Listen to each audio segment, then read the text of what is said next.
Good morning and welcome to this week's Public Affairs program. Please welcome Jim Kersten, with Director of Sales for the Evansville Thunderbolts. Jim brings more than 25 years of experience in professional hockey front office leadership.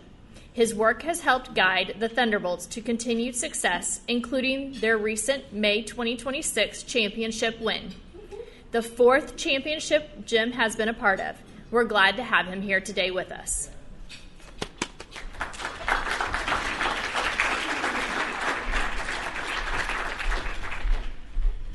All right, I appreciate it. That's a pretty good round of applause. I wanted to make sure you guys are looking happy and enjoying your food today.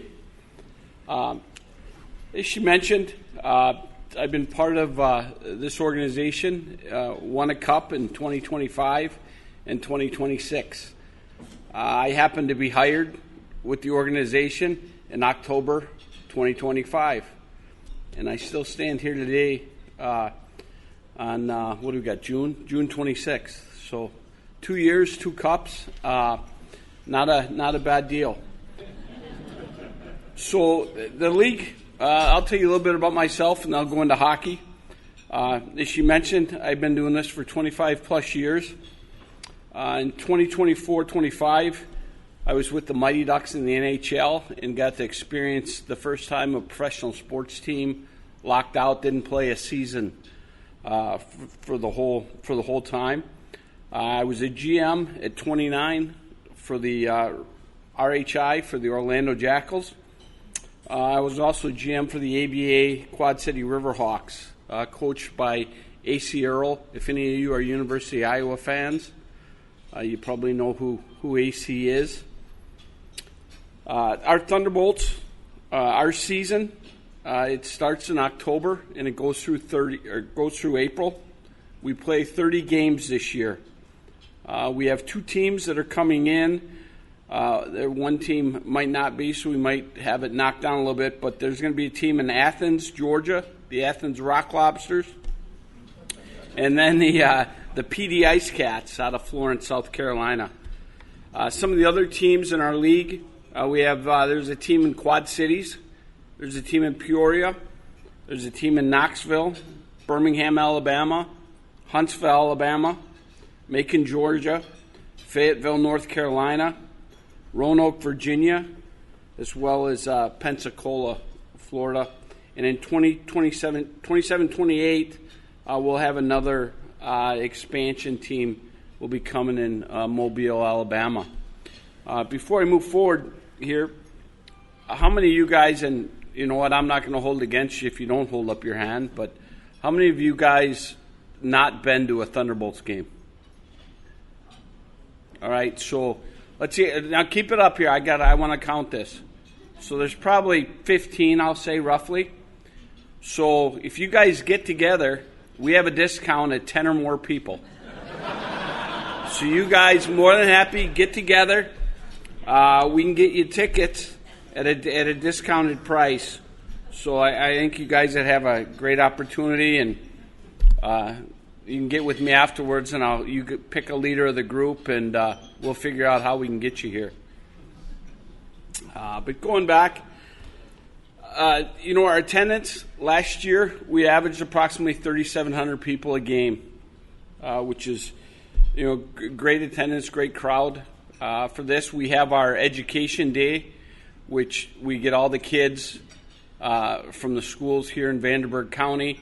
We had a little over 6,800 kids for a Tuesday 10 o'clock game to learn about professional sports and professional hockey, and it was a great opportunity to help them increase their education. As well, our ticket prices, season ticket prices, range from $720 to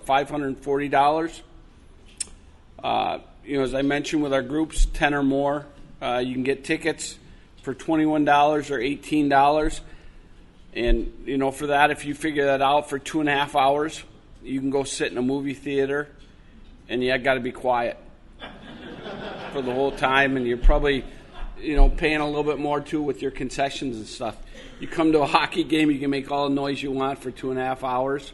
And then there's even times if you like your Busch Light, like your beers. If you get there early before the drop of the puck, you can get them for $3. I don't know anywhere you can find a beer much more for $3.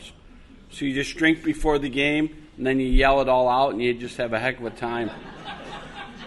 Be a great opportunity.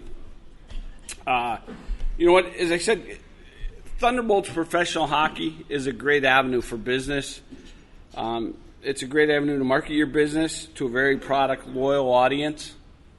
Thunderbolts hockey as well. Great opportunity for family.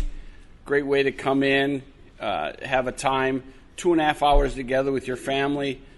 Spend some time and enjoy professional athletes. These guys, they got razor blades on their feet and clubs in their hands, and they don't use either one of them. They usually play hockey, and most people. Yes, there's fighting in hockey, but I mean, most people. These guys are fighting on a half-inch piece of metal. There's a lot of people, and maybe in this room too, that can't even fight. And they're standing on their own 2 feet.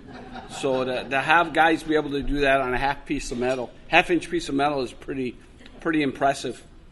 And then as well, not sure if you guys know, but a hockey puck is vulcanized rubber, and it's frozen. And to have these guys shoot a hockey puck at you 80 plus miles an hour, vulcanized rubber, it's not real enjoyable, but it's some great talent to be able to do the things that they do out there on a half-inch piece of metal and shooting a piece of vulcanized rubber. Some of the other questions I wanted to, just fun facts. You guys see this up here? This is our second cup. The cup weighs 33.5 pounds. I'd suggest and give you an opportunity to come up and take your photo with the cup.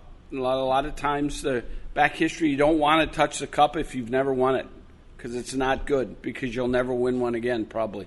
If you touch the cup without winning it, more than likely you're not going to ever win one. I know some of you guys are, maybe you got a couple years left in you to skate and stuff, but you know what? God bless you. Just don't touch it. You can take a picture with it.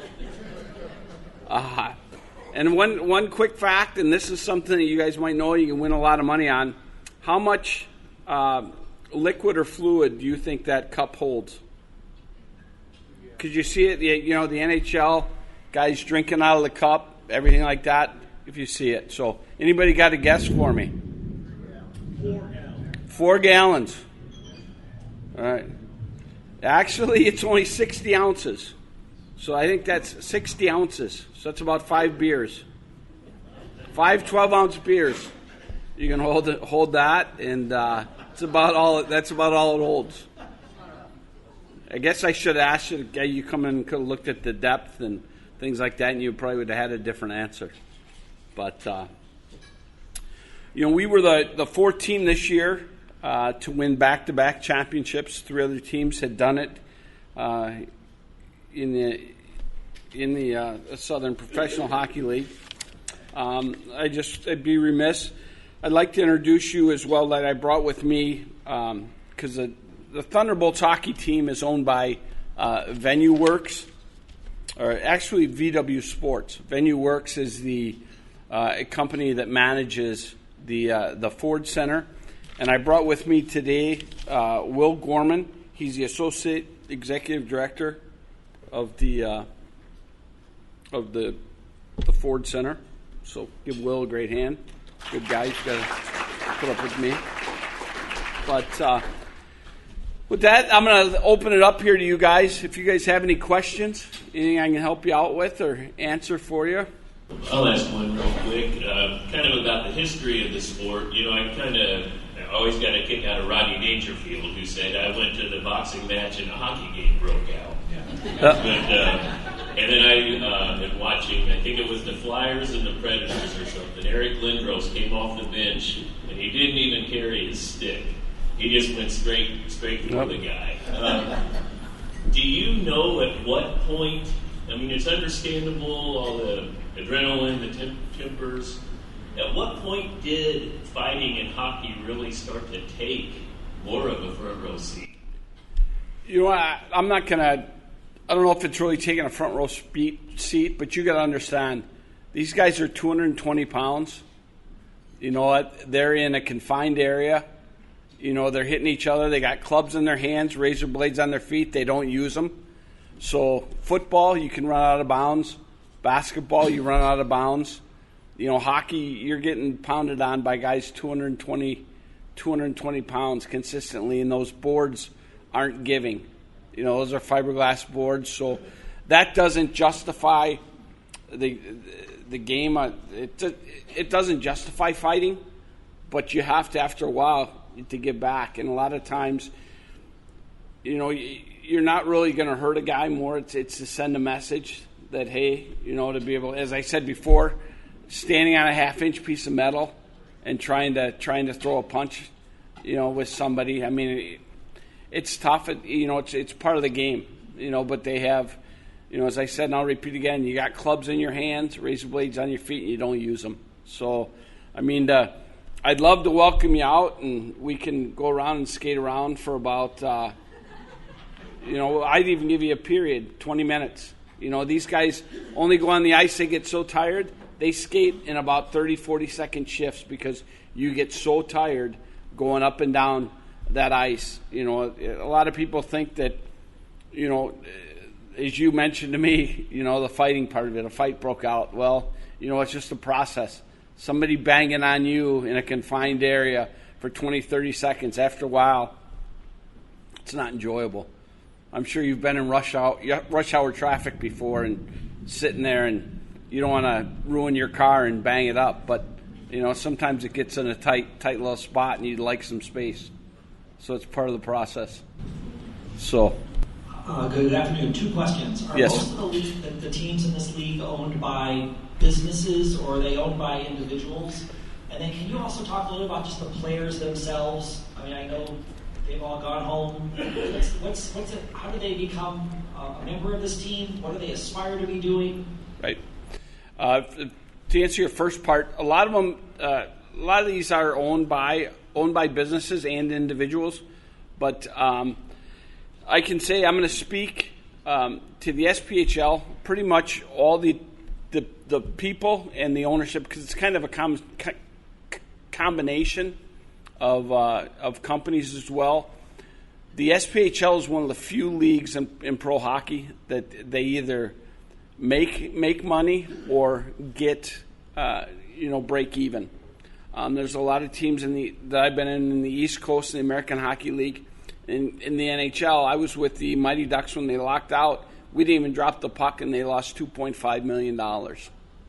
So a lot of it is, for some of these companies owned, it's a tax write-off for a lot of these businesses owning a pro sports team if you don't make money from the standpoint. Now, your next question on the players. A lot of these players are guys. Sometimes you get guys that drafted, but a lot of them are free agents coming out of colleges, your small schools that still want to play. They're good enough to play professional hockey. These guys get paid. Our salary cap is approximately about $7,500 a week. So these guys are making, they're making money. They're not going to get rich making money, but it's always their goal to get seen to go up to the next level, up to the East Coast League, which is your AA. We're like a single A. Your American Hockey League is like AAA, and then you got the NHL.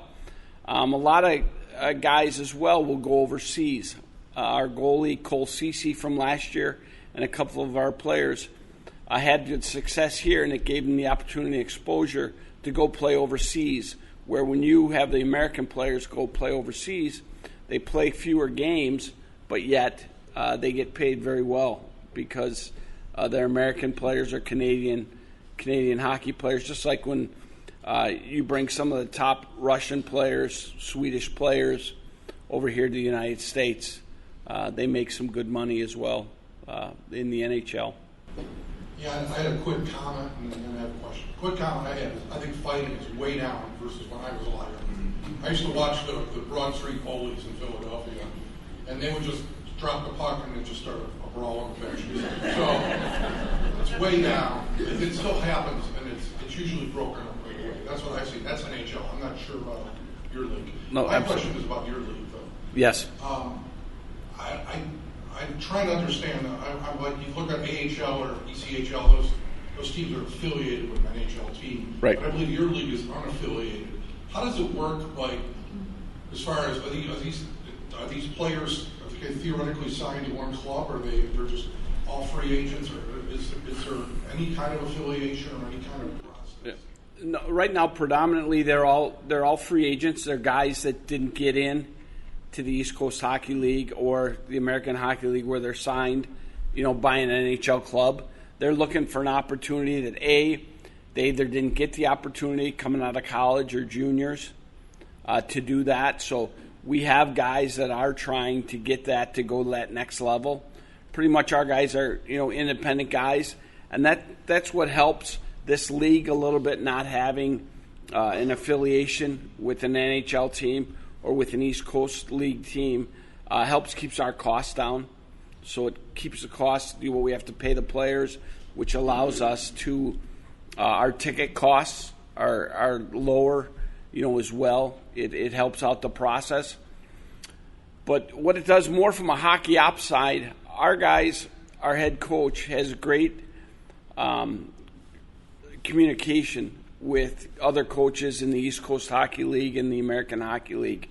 So they're always helping each other. So we'll have players, let's say they don't have a roster spot in the East Coast Hockey League. So to play a guy, and then he's like, you know what, I'm going to send you down to a team in the SPHL, but when I need you back, because I don't want to lose, your rights here, I want you to keep playing.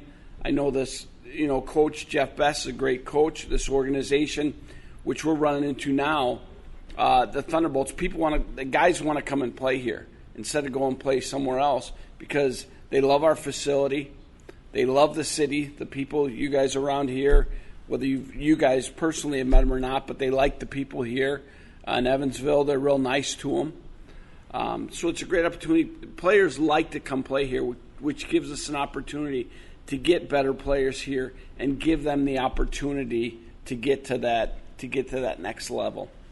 To help them to get that information. So that's part of the reason why we're independent, at this level, because it keeps our costs, down, and that makes it affordable so that we can make it affordable for fans to come out. And the 15 or so of you that hadn't been out to a game yet, that's why we'll make sure you get out and come see us play.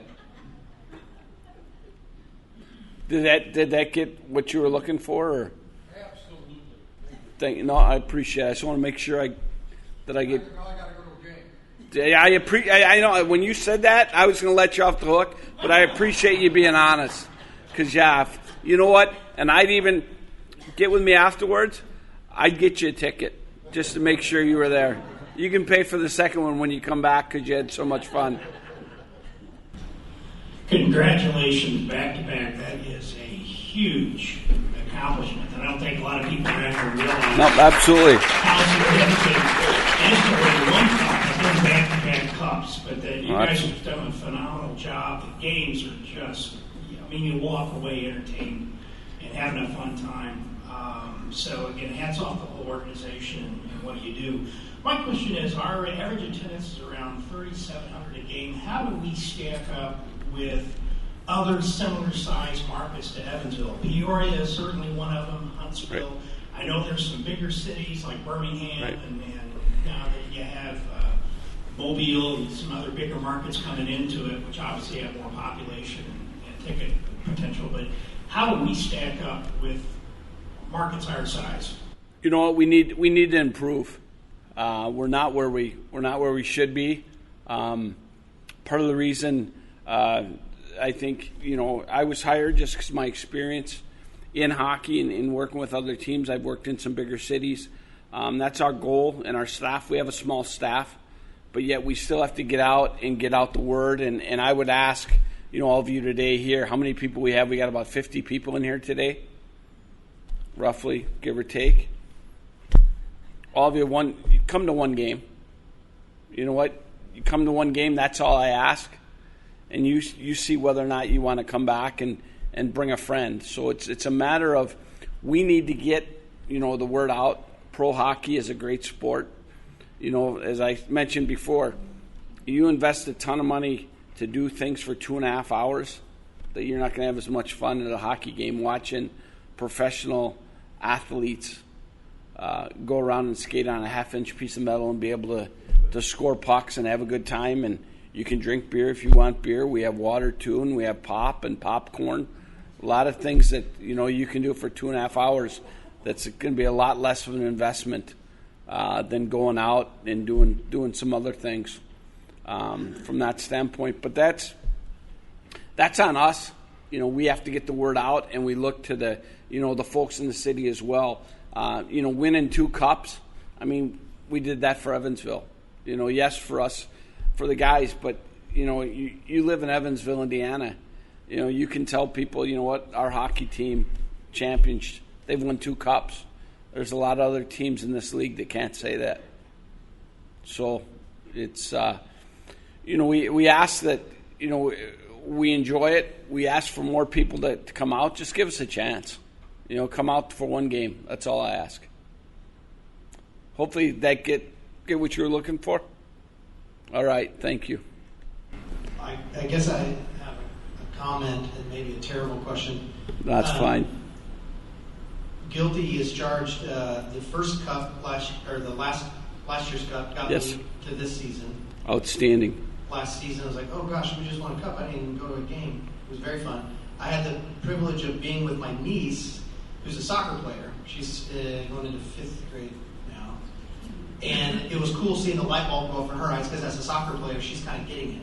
Right. And she was like, dude, I want to come back. I was like, yeah, we're going to come back. It was so fun. Also want to give you props. You were down 0-2 in the final series and came back and won. So that was super exciting this year. Yep. And I wanted to go to Peoria, but I couldn't. But so my question is, you sort of answered it with like the feeder team. So we're not a feeder team, and maybe our guys rank up, and we see that with the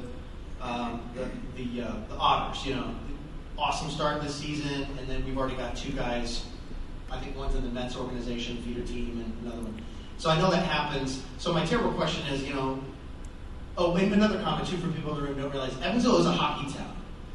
And when my friend who's from a hockey, from up north in hockey land, I brought him to Evansville for the first time and showed him Swander, because I knew he'd love to see it because he's a hockey guy. And it blew his mind that Evansville had a parks facility as nice as Swander. And then we went to, that was back in the Iceman days, we went to an Iceman game and it blew his mind. So Evansville is a hockey town, and thanks to some people in this room that helped Swander happen. But my terrible question is, do we have a Don Mattingly, a hockey star from Evansville? And the terrible question is, who is maybe the best name in Evansville, if you can do that? And, Gosh, and maybe that's my terrible question. No, that's a great question. I've only been here, 2 years, with the organization and the team with the history. I don't think we have a Don Mattingly, but we do have, a Tyson Gilmore. You know what? He might not be the greatest name, but if any hockey guys, his dad plays in the NHL, Doug Gilmore.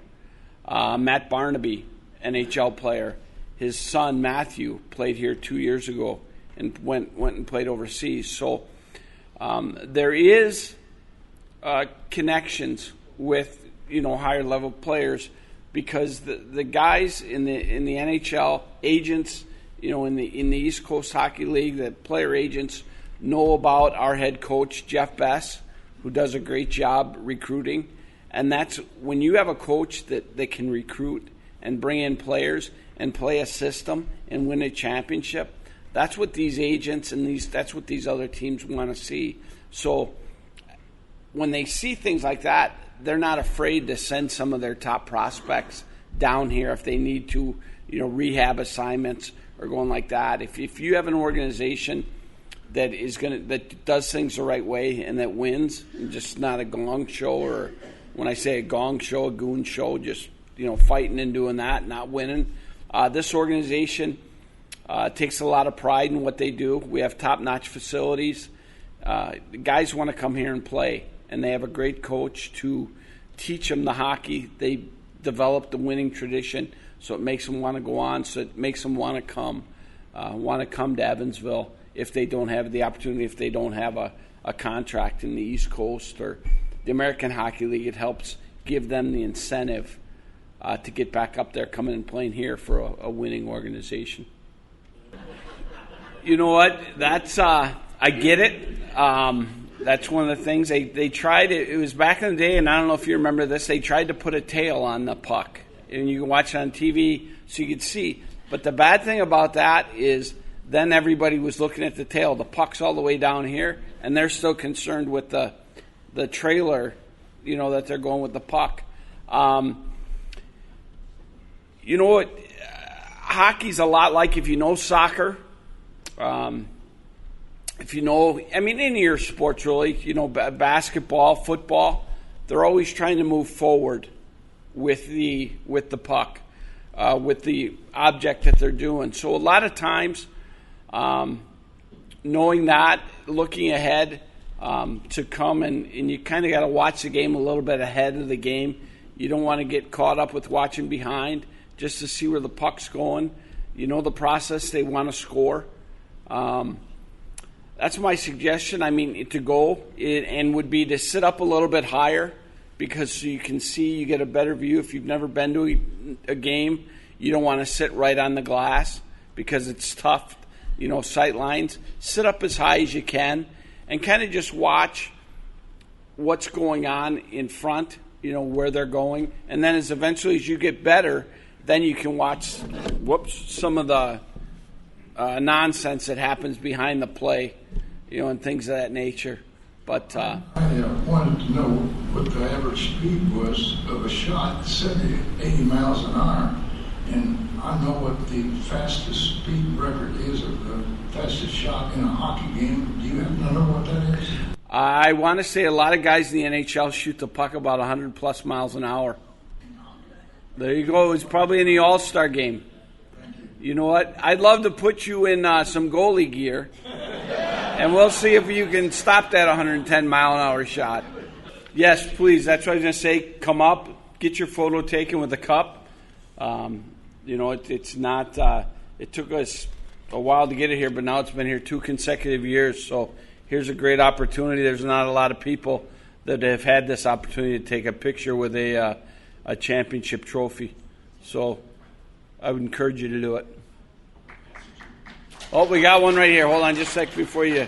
I'll take another round of applause, but let's wait for a second. Thank you for your program. From an historic standpoint, does hockey trace its origins back to the Indian or Native American game of lacrosse in any way? You know what? I think I've read that it's coming back in some of the books. That's probably where it originally started. But then as well, the guys up north, they used to, you grew up on ponds. There's always ponds, frozen water, to be able to go out and do that, to get out there and hitting cans around, different things like that. It's there's probably some origination to it. I don't know for sure, but I've heard stories about that everything's got to start back from somewhere, and it's probably pretty much original, from that standpoint. So now I'll take that applause, please. Thanks, guys. I appreciate it. Thanks for joining us for this week's Public Affairs program. From all of us from Midwest Communications in Evansville, Indiana, have a great week.